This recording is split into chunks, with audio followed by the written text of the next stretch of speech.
आप सभी को राम राम।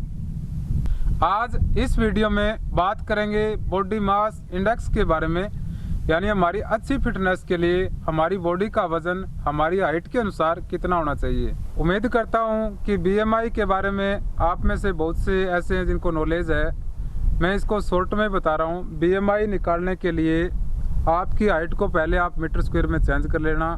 उसके बाद आपकी बॉडी में जितना वजन है उसको डिवाइड करना होता है आपकी हाइट से।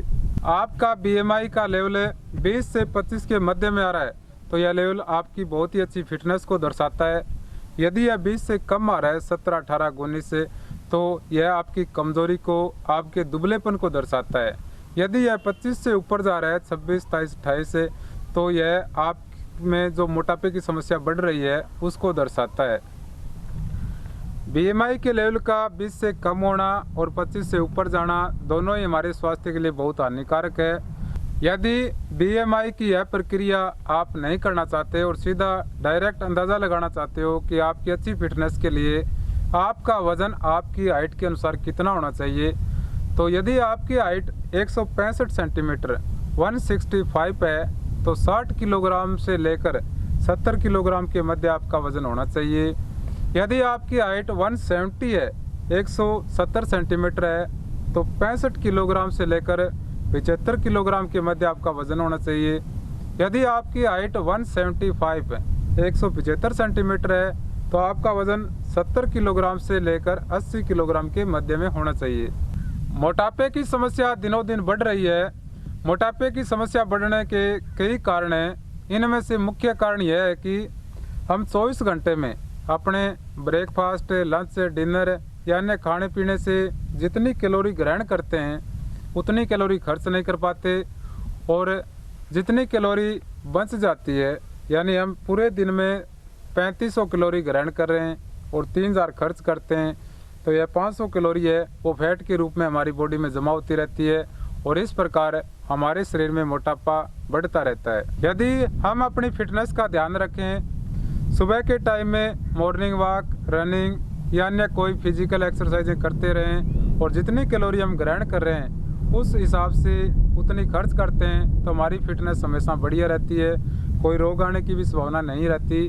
मोटापे की यानी ओवरवेट की समस्या को बहुत जल्दी और बहुत आसानी से कम किया जा सकता है। इसके लिए आपको सुबह के टाइम में या शाम के टाइम जब भी आपको फुर्सत मिले, आपको फिजिकल एक्सरसाइजों से धीरे धीरे स्टेप बाय स्टेप इन एक्सरसाइजों का जो टाइम है वो बढ़ाना होगा। उसके साथ साथ आपको खाने पीने में ऐसे फल, सब्जियां और अनाजों का सिलेक्शन करना होगा जिनमें कैलोरी बहुत कम हो, और उसके साथ साथ जो हमारे शरीर के लिए प्रोटीन, विटामिन या अन्य कोई जो खनिज तत्वों की ज़रूरत होती है उनकी भी पूर्ति होती रहे। हमारे सामान्य परिवारों में रूटीन से जो फल है, सब्जी है या अन्य अनाज है जो आसानी से उपलब्ध हो जाते हैं, उनमें कितनी कितनी कैलोरी होती है उनके बारे में आपको सामान्य जानकारी दे रहा हूँ। पहले हम फल और सब्जियों के बारे में बात कर लेते हैं। सब्जियों में ये जो टमाटर है, खीरा है, पत्ता गोभी है, इसकी एक 100 ग्राम की प्लेट में आपको 20 कैलोरी मिलेगी। आलू में ज़्यादा कैलोरी होती है तो इसका आपको ध्यान रखना है। पपीता है, तरबूज है, कीवी है, सेब है, यदि इनकी एक मिक्स 100 ग्राम की प्लेट है तो आपको लगभग 50 कैलोरी मिलेगी इनसे। हमारे यहाँ आमतौर पर गेहूं और बाजरे के आटे की रोटियां बनाई जाती है, जो पकने के बाद अगर नॉर्मल साइज़ की रोटी है तो उसमें आपको 100 कैलोरी मिलती है। यह 100 कैलोरी एक सूखी रोटी में मिलती है। उसके बाद आप उसमें घी का यूज़ करते हो तो देख लेना भी आप शहरों में जो चमची होती है उसमें कितना ml आता है, या हमारे गांव में जो मिर्कली होती है उसमें कितना ml है, तो उसके हिसाब से आपकी कैलोरी बढ़ती जाएगी। बाजरे की रोटी सर्दियों में बहुत अच्छी रहती है, तो इस समय गर्मियों में बाजरे की रोटी की जगह यदि आपको कहीं पर देसी बाजरी और मोठ मिल रहा है तो आपको राबड़ी बनाने की कोशिश करनी चाहिए। हमारे यहाँ गाँव में तो हर घर में लगभग राबड़ी बनती है। राबड़ी में बहुत ही अच्छा फाइबर होता है, प्रोटीन होता है, इसके साथ साथ आयरन भी बहुत बढ़िया मिलता है। तो यदि देसी बाजरी जिसमें डीपी यूरिया कम यूज़ की गई हो तो वह राबड़ी आपको यूज़ करनी चाहिए। उसमें पानी भी होता है 2 हिस्सा, तो पानी में तो कोई कैलोरी होती नहीं। तो यदि संभव हो तो इस मौसम में राबड़ी आपको डेली पीनी चाहिए 1-2 गिलास से। इससे आपका स्वास्थ्य बहुत बढ़िया रहेगा। देसी अंकुरित चना होता है, वो अगर 20 ग्राम आप यूज़ करते हो तो उसमें आपको 100 कैलोरी मिलती है। यह चना स्वास्थ्य के लिए बहुत बढ़िया है।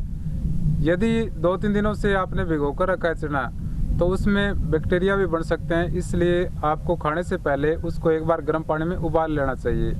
और जो ये समोसा है, बर्गर है, पिज़्ज़ा है, इनमें तो बहुत ज़्यादा कैलोरी होती है, तो इन सब का आपको ध्यान रखना चाहिए। ये जो प्रोसोपिस सिनेरिया है, राजस्थान में इसको खेजड़ी कहते हैं। इसकी जो फली है, इस फली की जो सब्ज़ी बनती है, वह सब्ज़ी हमारी प्रतिरक्षा तंत्र को मजबूत बनाने में बहुत हेल्प करती है। तो यदि आपको संभव हो तो हफ्ते में 1-2 दिन इसकी सब्ज़ी बनानी चाहिए। ये ब्रेन है, इसमें क्रेनियल नस 12 जोड़ी होती हैं। पहली होती है ये ओल्फैक्टरी, ये नेजल स्टैम्प है, यहाँ पर 2 है तो 2 होती है, जोड़ी 1 होती है। ये फर्स्ट है, ये सबसे शॉर्ट होती है। ट्राइजेमिनियल नर्व सबसे लंबी होती है, जो 5वीं होती है ब्रेन में। और स्पाइनल कॉर्ड में सबसे लंबी होती है सियाटिक नस है। तो ये जो ओल्फैक्टरी नस है और ये ऑप्टिक है, ये बाहर से देखते ही जो सूचना इसको मिलती है, और ये ओल्फैक्टरी है जो स्मेल के द्वारा, ये दोनों तुरंत सूचना यहाँ पर देती है।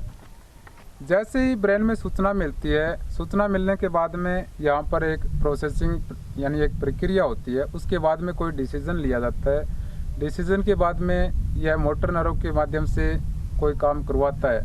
तो मैं आपको शॉर्ट में बता रहा हूँ भी, इस प्रकार की जो हमारे स्वास्थ्य के लिए हो, चाहे हमारे चरित्र के लिए हानिकारक हो, तो उनसे आपको दूर हो जाना चाहिए। कई बार यहाँ से ऐसे हार्मोन स्रावित होते हैं, उनकी वजह से उन गलत हैबिट को हम छोड़ नहीं पाते, इसलिए आपको ऐसी गंदी चीज़ों से हमेशा दूर रहना चाहिए। 1801 में लेमार्क जी ने हमें जिराफ हो या अन्य कई एग्जाम्पल देकर सर्प का एग्जाम्पल भी दिया, यह समझाने की कोशिश की कि यदि हम बॉडी का कोई भी ऑर्गन है, कोई भी अंग है, यदि हम मेहनत करेंगे तो वह ऑर्गन स्ट्रॉन्ग हो सकता है, और यदि हम उसका डिसयूज करेंगे तो वह कमज़ोर हो सकता है। तो हमें उनके सिद्धांतों से शिक्षा लेनी चाहिए। जो भी अंग कमज़ोर लग रहा है हमारी बॉडी में, उस अंग को हमें प्राकृतिक तरीके से, जब तक आपको कोई समस्या नहीं है, यानी कोई हड्डी से संबंधित है, कोई हड्डी से संबंधित कोई समस्या नहीं है, तो आपको बिना दवाइयों के उसको स्ट्रॉन्ग करने की कोशिश करनी चाहिए।